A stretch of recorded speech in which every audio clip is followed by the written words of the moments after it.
Bueno, antes de darle la bienvenida a Carlos Alberto Montaner, tengo que decir dos cosas. Ayer entrevisté al presidente Alan García en el programa Sin Pelos en la Lengua en América Televisión. Por supuesto, Alan García dijo que había que desanidizar la agenda política, que había que ya bajarle la temperatura a Nadine Heredia. Ana Jara salió hoy día a decir que había que desalanizar la agenda, que había que borrar a Alan García.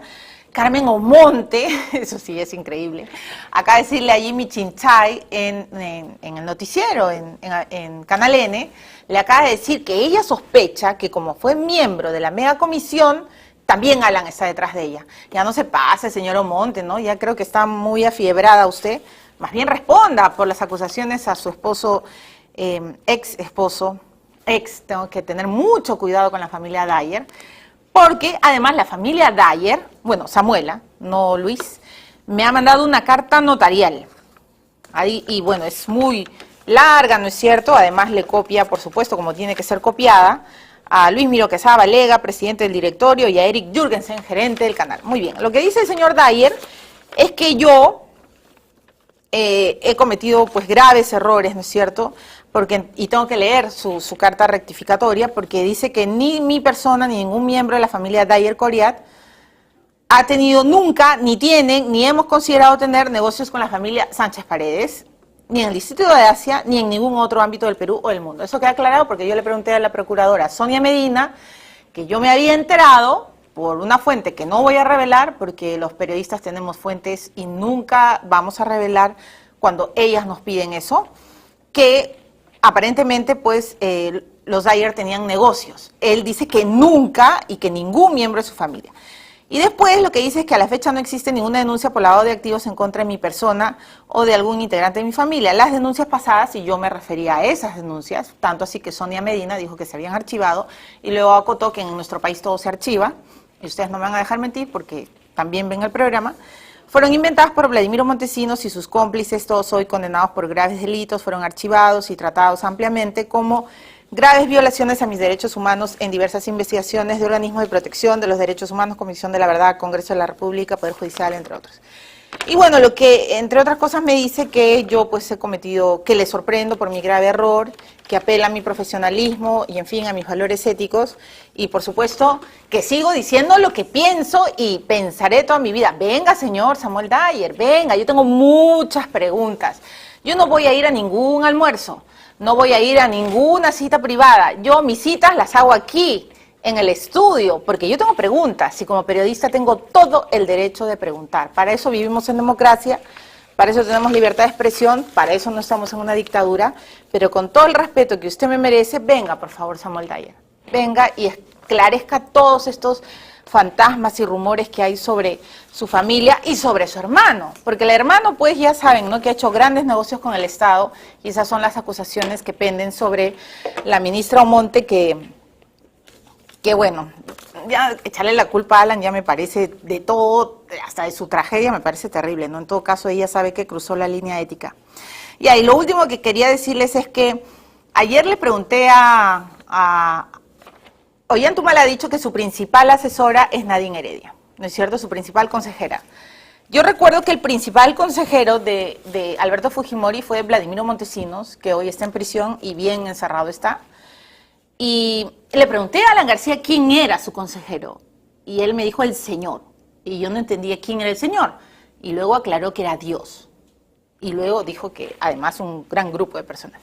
Entonces mi pregunta que lanzo en Twitter es, ¿y quién habrá sido el consejero de Alejandro Toledo?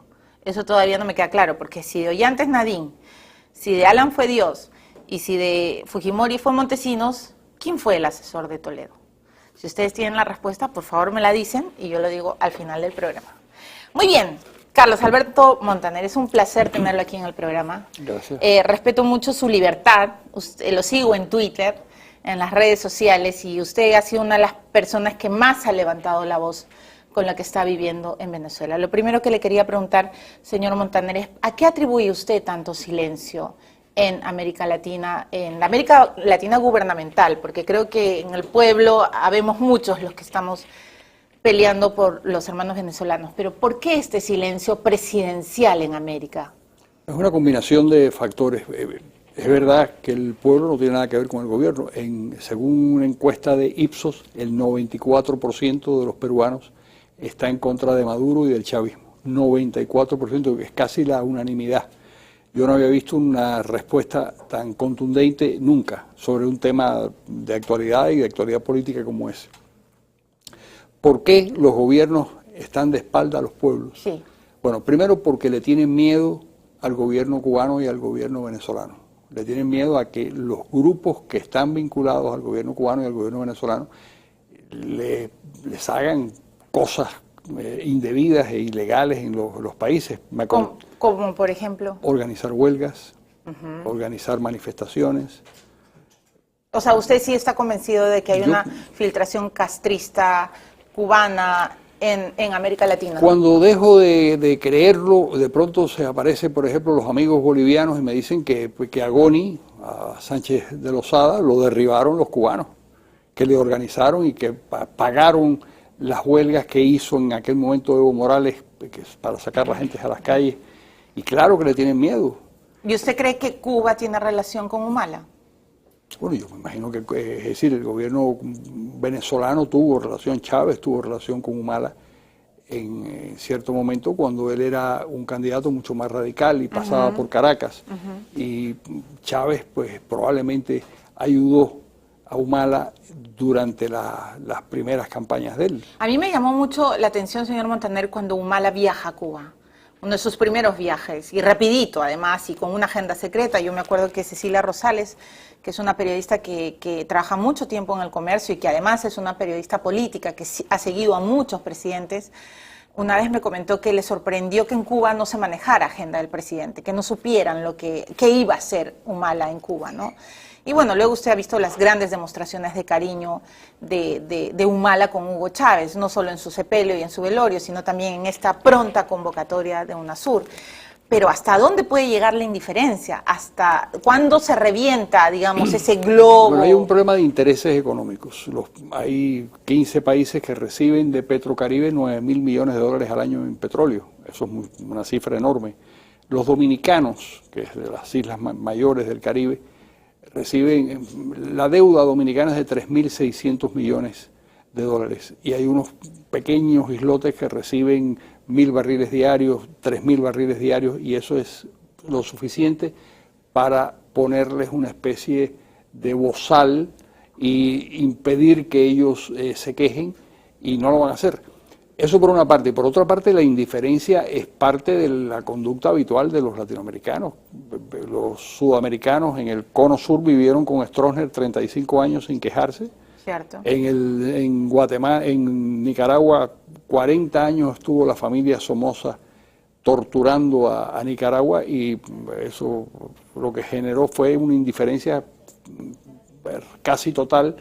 Hasta el final, que sí hubo una especie de concierto entre Costa Rica, Venezuela, Cuba y de alguna manera Estados Unidos para liquidar a Somoza. Trujillo, República Dominicana, terrible, 35 claro. años, el peor de todos los dictadores latinoamericanos y sin embargo había una indiferencia general. Es decir, bueno, Pinochet también, ¿no? Pinochet, claro que fue un tirano, por supuesto que lo fue, pero frente a los tiranos, frente a ciertos tiranos hay una especie de por lo menos crítica. Cuando la tiranía es de izquierda hay un silencio. Cuando es Cuba... ¿Usted cree que cuando un tirano es de derecha, pues como que todo el mundo le hace carga montón? Cuando un tirano es de izquierda, como que se suaviza.